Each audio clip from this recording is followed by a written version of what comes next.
সেই কাঙ্ক্ষিত গোলের দেখা লাভ করতে সক্ষম হয়নি।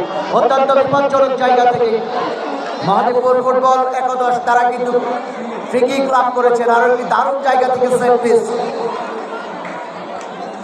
আমাদের সঙ্গে রয়েছেন রফিকুল ইসলাম এবং সাকির আহমেদ মিলন এবং আমি আব্দুল সালাম। চমৎকার একটা জায়গা থেকে এরিয়াল পাস, বাসুদেব দুর্বল শট, দুর্বল হেড সঙ্গত কারণে গোলকিপার স্বপনকে কিন্তু এই জায়গা থেকে বিট করা সম্ভব হলো না।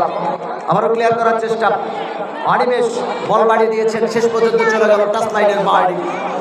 থ্রোয়িং লাভ করেছেন ওখানে সোলগাছি খেলোয়াড় কল্যাণ সমিতি সাধ্য দলনায়ক বাড়িয়েছেন 14 নম্বর জার্সি পরিবর্তিত খেলোয়াড় আরাফাত এসছেন।